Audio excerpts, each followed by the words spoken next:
প্রতিদিনের কাগজ। উনি 2022 সালে আমাকে নিয়োগপত্র দেয় ব্যবস্থাপনা সম্পাদক হিসেবে এবং আমার কাছে বিপুল সংখ্যক টাকা নেয়।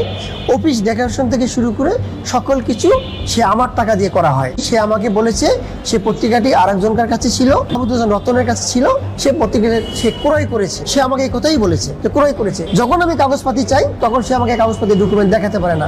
না দেখার কারণে আমি তখন পত্রিকা থেকে যে বের হওয়ার আমার হচ্ছে সবচেয়ে বড় আরো একটা কাল। বের হওয়ার কারণে এই মাহমুদুল হাসান রতন আমি গত মার্চের 11 তারিখ 2026 সালে আমি তত্ত্ব আইনের ফরমে আমি দেখেছি এখন পর্যন্ত জেলা প্রশাসক কার্যালয় থেকে যে আমাকে পত্রটি দিয়েছে সেই পত্রটি সুস্পষ্ট লেখা আছে সম্পাদক প্রকাশক মাহমুদুল হাসান রতন এখনো রয়েছে।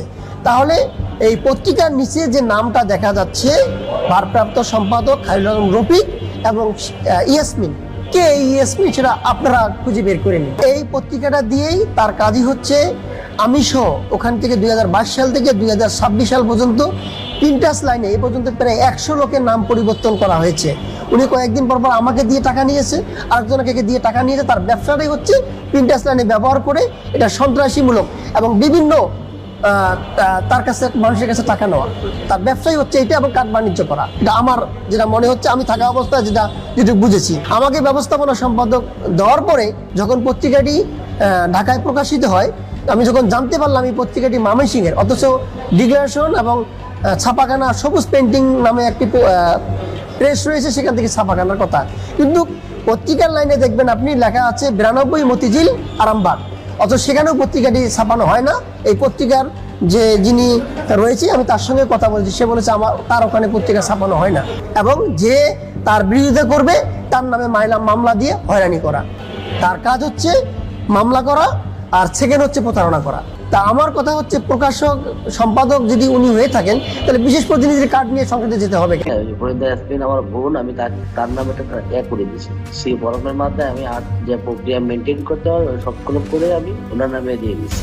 সম্পাদক প্রকাশক ছিলেন হলো রতন সাহেব, মাহমুদ হাসান রতন সাহেব। তো ওনার এক ছোট বোন আছে, ওনার ইয়াসমিন, ওনার নামে মালিকানা হস্তান্তর হয়েছে। জেলা প্রশাসক কার্যালয়ে তদন্ত করেছি, হ্যাঁ, তাদের অভিযোগগুলো ভিত্তিহীন। খায়রুল ইসলাম সাহেবের নামে একটা আছে যে উনি লোকাল পত্রিকা কিন্তু ঢাকা থেকে ছাপায় না, ছাপাখানা আইন অনুযায়ী যেটা ডিক্লারেশন দিবে সেখান থেকেই তো করতে হবে, সেই জন্য তো ডিক্লারেশন আইন আছে। তথ্য চেয়েছে, আমি একজাক্টলি সেই তথ্য দিতে পারবো। একটু আমাকে ওই ফাইলটা একটু দেখে তারপরে বললে আমার জন্য ভালো হতো, যে একবারে একুরেট তথ্য দেওয়া যেত যে কি অবস্থা।